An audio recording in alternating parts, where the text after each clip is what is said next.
മരണപ്പെട്ടാലും തൻ്റെ ഖബറിലേക്ക് നന്മയുടെ ഹസനാത്തിന്റെ പട്ടികയിലേക്ക് തുടർച്ചയായി ധാരധാരയായി വന്നുകൊണ്ടിരിക്കുന്ന എന്തെങ്കിലും മുറിയാത്ത ധനങ്ങൾ, മുറിയാത്ത ദാനങ്ങൾ നമ്മൾ ചെയ്തിട്ടുണ്ടോ, ചെയ്യാൻ നമുക്ക് സാധിക്കുമോ എന്ന് പരിശോധിക്കേണ്ട ഘട്ടം കൂടിയാണിത്.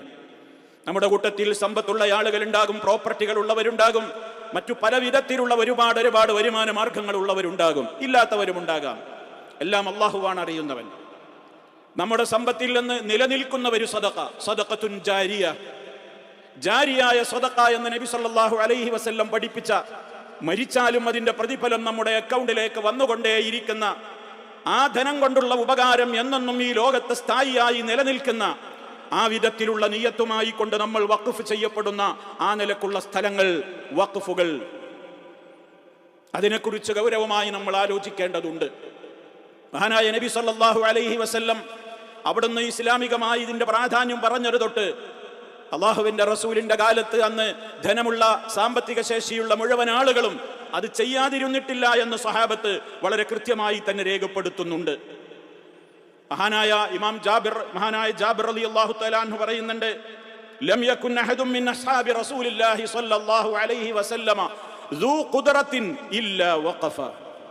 അള്ളാഹുവിന്റെ റസൂലിന്റെ സഹാബിമാരിൽ നിന്ന് കഴിവുള്ള, ശേഷിയുള്ള ഒരൊറ്റ സഹാബിയും വഖഫ് ചെയ്യാതെ അവരുടെ ജീവിതം അവസാനിച്ചിട്ടില്ല എന്നാണ് മഹാനായ സഹാബി ജാബിർ റളിയല്ലാഹു തആല അൻഹു പറയുന്നത്.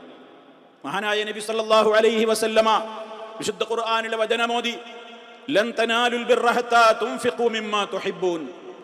നിങ്ങൾ ഏറ്റവും പ്രിയം വെക്കുന്ന, നിങ്ങൾ ഏറ്റവും ഇഷ്ടപ്പെടുന്നതിൽ നിന്ന് നിങ്ങൾ ചെലവഴിക്കുന്നത് വരെ നിങ്ങൾക്ക് പുണ്യം നേടാനാവുകയില്ല തന്നെ എന്ന് വളരെ ഗൗരവത്തോടുകൂടി പ്രാധാന്യപൂർവം സൂറത്ത് ആൽ ഇംറാനിലെ ആ വചനം ഓതിക്കേൽപ്പിച്ചപ്പോൾ മഹാനായ സഹാബി അബൂ തൽഹ റളിയല്ലാഹു തആല അൻഹു, അദ്ദേഹത്തിന് ഏറ്റവും ഇഷ്ടമുള്ള ഒരു തോട്ടമുണ്ടായിരുന്നു. മദീന മസ്ജിദിന്റെ ഓപ്പോസിറ്റായി നിലനിന്നിരുന്ന ഒരു തോട്ടം, ഈന്തപ്പനകളാൽ സമൃദ്ധമായിരുന്ന, അതേപോലെ തന്നെ ശുദ്ധജലം കുടിക്കാൻ കിട്ടിയിരുന്ന, നബി സല്ലല്ലാഹു അലൈഹി വസല്ലമ പലപ്പോഴും വിശ്രമിക്കാൻ കയറിയിരുന്നിരുന്ന, വെള്ളം കുടിക്കാൻ ഉപയോഗപ്പെടുത്തിയിരുന്ന ആ ബൈറുഹ എന്ന് പറയുന്ന തോട്ടം അള്ളാഹുവിന്റെ റസൂലിന്റെ സമീപത്തേക്ക് അബൂ തൽഹ റളിയല്ലാഹു തആല അൻഹു കടന്നു വന്നുകൊണ്ട് പറയുന്നു, പ്രവാചകരെ, ഏറ്റവും ഇഷ്ടപ്പെട്ടത് ചെലവഴിക്കുവോളം സ്വർഗം നേടാനാവില്ലെന്നല്ലേ, പുണ്യം നേടാനാവില്ലെന്നല്ലേ അങ്ങ് പറയുന്നത്? അതാ കാണുന്ന തോട്ടമാണ് എൻ്റെ ജീവിതത്തിൽ എനിക്ക് ഏറ്റവും ഇഷ്ടപ്പെട്ട ധനം. അള്ളാഹുവിന്റെ മാർഗത്തിൽ ഞാൻ വഖഫ് ചെയ്യുകയാണ്. അങ്ങേക്കത് ഇഷ്ടം പോലെ ഉപയോഗപ്പെടുത്താം. അള്ളാഹുവിങ്കൽ അതിന്റെ ഒരു നിക്ഷേപമായി കൊണ്ട് ഞാൻ പ്രതീക്ഷിക്കുകയാണ്. നബി സല്ലല്ലാഹു അലൈഹി വസല്ലം പറഞ്ഞു, ദാലിക മാലുൻ റാബിഹുൻ. കോളടിച്ച കച്ചവടമാണ്, വൻ കച്ചവടമാണ് അബൂ തൽഹ നീ നടത്തിയിരിക്കുന്നത്. ഏതായാലും പൊതുവായ ഒരു ഫണ്ട് എന്ന നിലക്ക് നിന്റെ കുടുംബത്തിൽ തന്നെ ഉറ്റ ബന്ധുക്കളിലും അതേപോലെ തന്നെ ഉള്ള അഗതികളായ ആളുകളും ഉണ്ടാകുമല്ലോ, അവരുടെ ഉപയോഗത്തിന് വേണ്ടി അതിനെ നീക്കിവെക്കുക. ആ നിലക്ക് നബി സല്ലല്ലാഹു അലൈഹി വസല്ലമിന്റെ നിർദ്ദേശപ്രകാരം മഹാനവറുകൾ അവരുടേതായ പിൽക്കാല പ്രവർത്തനങ്ങൾക്ക് വേണ്ടി അതിനെ വഖഫ് ചെയ്തു എന്നാണ് ചരിത്രം രേഖപ്പെടുത്തുന്നത്. മഹാനായ ഉമർ ഖത്താബ് റളിയല്ലാഹു തആല അൻഹു, അദ്ദേഹത്തിന് ലഭിച്ചതായിരുന്നു ഖൈബറിൽ നിന്ന് ഒരു വിഹിതം, ഒരു ഭൂമി പതിച്ചു കിട്ടി. ആ ഭൂമി പതിച്ചു കിട്ടിയപ്പോൾ ഉമർ ഖത്താബ് റളിയല്ലാഹു തആല അൻഹു അല്ലാഹുവിന്റെ റസൂലിനെ സമീപിച്ചുകൊണ്ട് പറഞ്ഞു, പ്രവാചകരെ, എന്റെ ജീവിതത്തിൽ ഞാൻ ഏറെ ഇഷ്ടപ്പെടുന്ന ഒരു ധനമാണ് എനിക്ക് കിട്ടിയിട്ടുള്ളത്, ഞാൻ അള്ളാഹുവിന്റെ മാർഗത്തിൽ വഖഫ് ചെയ്യുകയാണ്. ഉമർ റളിയല്ലാഹു തആല അൻഹു ആ ഭൂമി വഖഫ് ചെയ്യുകയാണ്. നബി സല്ലല്ലാഹു അലൈഹി വസല്ലമിന്റെ കാലത്ത് മദീനയിൽ ശുദ്ധജലത്തിന് വേറെ ക്ഷാമമുണ്ടായിരുന്ന ഒരു സമയത്ത് ഒരാളുടെ കയ്യിലുണ്ടായിരുന്നു നല്ല ശുദ്ധജലം നിറഞ്ഞു നിന്നിരുന്ന ഒരു റൂമാ കിണർ. ആ കിണറിൽ നിന്ന് ഒരൽപ്പം വെള്ളത്തിന് പോലും വൻ വിലയാണ് അതിന് വിൽപ്പനയായിക്കൊണ്ട് നടത്തിയിരുന്നത്. ആരുണ്ട് ഈ കിണർ മുസ്ലിമീങ്ങൾക്ക് വേണ്ടി ധർമ്മം ചെയ്യാനെന്ന ചോദ്യത്തിന് അവർക്ക് സ്വർഗമുണ്ടെന്ന നബി സല്ലല്ലാഹു അലൈഹി വസല്ലമിന്റെ വഹീന്റെ അടിസ്ഥാനത്തിലുള്ള ആ പ്രഖ്യാപനത്തിന് മഹാനായ ഉസ്മാൻ റളിയല്ലാഹു തആല അൻഹു പറഞ്ഞു, അല്ലാഹുവിന്റെ റസൂലേ, അത് ഞാൻ ഏറ്റെടുത്തിരിക്കുന്നു. 35,000 പൊന്നിന് 35,000 ദീനാർ വില കെടുത്തുകൊണ്ട് ഒരൊറ്റ കിണർ, റൂമാ കിണർ, മഹാനായ ഉസ്മാൻ ഇബ്നു അഫ്ഫാൻ റളിയല്ലാഹു അൻഹു ചെയ്ത വഖഫായിരുന്നു.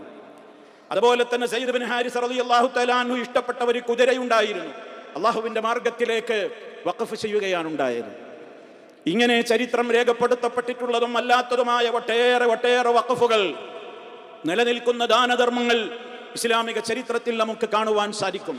ഒരു മനുഷ്യന്റെ മരണത്തോടുകൂടി അവന്റെ ധനമെല്ലാം നാം നേരത്തെ സൂചിപ്പിച്ചതുപോലെ നമ്മൾ ഏത് വിധത്തിലുണ്ടാക്കിയ ധനമാണെങ്കിലും, എത്ര നമ്മൾ സ്നേഹിക്കുന്നതാണെങ്കിലും, കൊടുക്കാതെ കെട്ടിപ്പൂട്ടി വെച്ച് സക്കാത്ത് പോലും കണക്ക് നോക്കാതെ, അത് കൊടുക്കാതെ സദഖകൾ ചെയ്യാതെ എന്തെങ്കിലും കുറഞ്ഞു പോകും, തനിക്ക് നഷ്ടമാകുമെന്ന ലുബ്ധ ചിന്താഗതിയോടുകൂടി ഇങ്ങനെയൊക്കെ സ്നേഹിച്ചുണ്ടാക്കുന്ന മുതലുകൾ, മനുഷ്യ നിനക്ക് എന്താണ് നിന്റെ ധനത്തിൽ എന്നുള്ളതെന്ന മുത്ത മുസ്തഫയുടെ ചോദ്യം. ഇബ്നു ആദം, മനുഷ്യപുത്ര, മാലക മിൻ മാലിക്, നിന്റെ മുതലിൽ നിന്ന് നിനക്ക് എന്താണുള്ളത്? തിന്നത് കഴിഞ്ഞു, ഉടുത്തത് ധരിച്ചുപോയി, ദ്രവിച്ചുപോയി, എല്ലാം നശിച്ചുപോയി.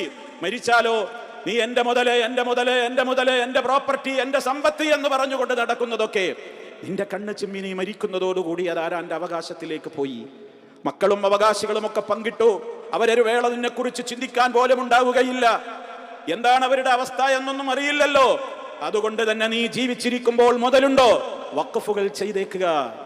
ഒരാൾ തന്റെ ജീവിച്ചിരിക്കുന്ന കാലത്ത് ചെയ്യുന്ന, ആരോഗ്യമുള്ള കാലത്ത് മനസ്സറിഞ്ഞുകൊണ്ട് ചെയ്യുന്ന നിലക്കുള്ള സദഖകൾ, ആ നിലക്കുള്ള വഖഫുകൾ, 6-7 കാര്യങ്ങൾ നബി സല്ലല്ലാഹു അലൈഹി വസല്ലമ എണ്ണി പറഞ്ഞു.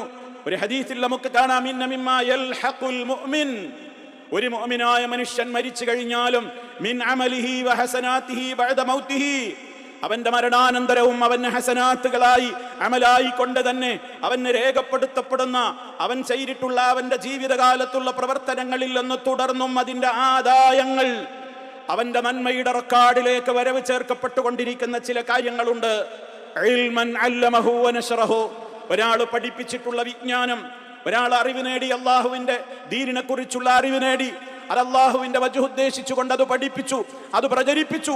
കാലാകാലം എത്രയോ ആളുകൾ അതനുസരിച്ച് പ്രവർത്തിച്ചു മുന്നോട്ട് പോകുന്നു എങ്കിൽ, ആത്മാർത്ഥതയോടെയാണ് ഈ കാര്യങ്ങൾ പഠിപ്പിച്ചതെങ്കിൽ അതിന്റെ പ്രതിഫലം ആ പഠിപ്പിച്ച വ്യക്തി മരിച്ചുപോയാലും അയാളുടെ നന്മയുടെ അക്കൗണ്ടിലേക്ക് വന്നുകൊണ്ടേയിരിക്കും. വലദൻ സാലിഹൻ തറക്കഹു, ഒരാൾ വിട്ടേച്ചു പോകുന്നു, സാലിഹായ ഒരു മകനോ മകളോ ഉണ്ടോ? സാലിഹായ സന്താനങ്ങളെ വിട്ടേച്ചു പോകുന്നുവെങ്കിൽ, നമ്മൾ തർബിയത്ത് കൊടുത്ത് പഠിപ്പിച്ച് വളർത്തി വലുതാക്കിയ നമ്മുടെ മക്കൾ, നമ്മൾ നിസ്കാരം പഠിപ്പിച്ചു, നമ്മൾ നോമ്പ് പഠിപ്പിച്ചു, നമ്മൾ സനാതന മൂല്യങ്ങൾ പഠിപ്പിച്ചു, ധാർമ്മികതയുടെയും സംസ്കാരത്തിന്റെയും പാഠങ്ങൾ നമ്മൾ പകർന്നു കൊടുത്തു. അധാർമികതയുടെ ചെളിക്കുണ്ടിലേക്ക് പോകാതിരിക്കുവാനുള്ള കരുത്തും കാവലുമായി ജീവിതകാലത്ത് നമ്മളും കൂടെയുണ്ടായി എങ്കിൽ, നമ്മൾ മരിച്ചു കഴിഞ്ഞാൽ ആ മക്കൾ ചെയ്യുന്ന അവരുടേതായ പ്രാർത്ഥനകളും അവരുടെ സൽക്കർമ്മങ്ങളുമൊക്കെ നമ്മുടെ ഒരു കയ്യപ്പതിലുണ്ടല്ലോ, ഒരു നിർദ്ദേശം അതിലുണ്ടല്ലോ. ആ നിലക്ക് നമുക്കും അതിന്റെ പ്രതിഫലം അവർക്കൊട്ടും കുറയാതെ വന്നു ചേർന്നുകൊണ്ടിരിക്കുമെന്ന് മുഹമ്മദ് മുസ്തഫ സല്ലല്ലാഹു അലൈഹി വസല്ലം.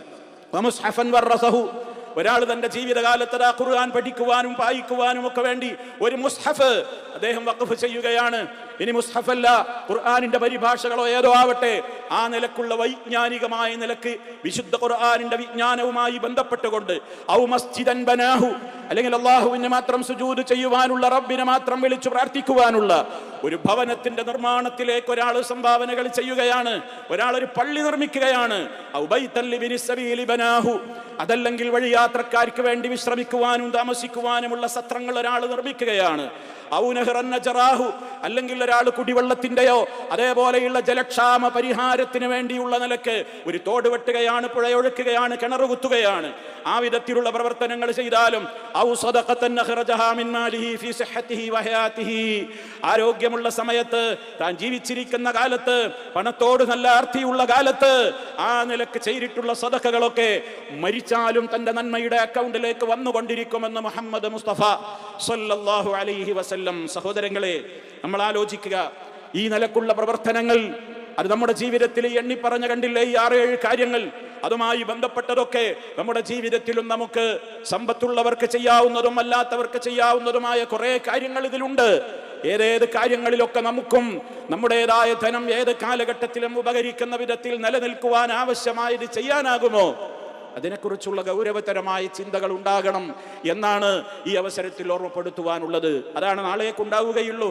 അതാണ് അല്ലാഹു തആല പറയുന്നത്, വിശ്വാസികളെ, നാളേക്ക് വേണ്ടി എന്തൊരുക്കി വെച്ചു എന്ന് നിങ്ങൾ പ്രത്യേകം ചിന്തിക്കൂ, അതിനെക്കുറിച്ച് ആലോചിക്കൂ, ഗൗരവത്തോടുകൂടെ ചിന്തിക്കൂ എന്ന് കൃത്യമായി അല്ലാഹു സുബ്ഹാനഹു വ തആല ഓർമ്മപ്പെടുത്തിയിരിക്കുന്നത്. അതുകൊണ്ട് തന്നെ വമാ തുൻഫിഖൂ മിൻ ഖൈറിൻ ഫലിയൻഫുസികും, നിങ്ങൾ ഖൈറിൽ നിന്ന് എന്തൊന്ന് ചെലവഴിക്കുന്നുണ്ടോ അത് നിങ്ങൾക്ക് തന്നെ ഉപകാരപ്പെടും. കണ്ടീഷൻ ശ്രദ്ധിക്കണമെന്നേയുള്ളൂ. അതെന്താണ്? അള്ളാഹുവിന്റെ പൊരുത്തം മാത്രം ഉദ്ദേശിച്ചുകൊണ്ടായിരിക്കണം നിങ്ങൾ ചെലവഴിക്കേണ്ടത്. അങ്ങനെ നിങ്ങൾ ചെലവഴിക്കുകയും ചെയ്താൽ, ഖൈറിൽ നിന്ന് നിങ്ങൾ എന്തൊന്നിലേക്ക് ചെലവഴിച്ചുവോ യുവഫൈലൈക്കും, പരിപൂർണമായ അർത്ഥത്തിൽ അതിന്റെ പ്രതിഫലം നിങ്ങളിലേക്ക് നാളെ പരലോകത്ത് പൂർത്തിയായി തിരിച്ചു നൽകപ്പെടും.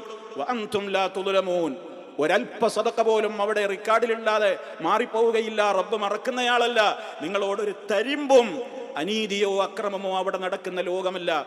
കൃത്യമായി നിങ്ങൾക്ക് ഇരട്ടികളായി അത് കിട്ടുമെന്നാണ് വിശുദ്ധ ഖുർആൻ പറയുന്നത്.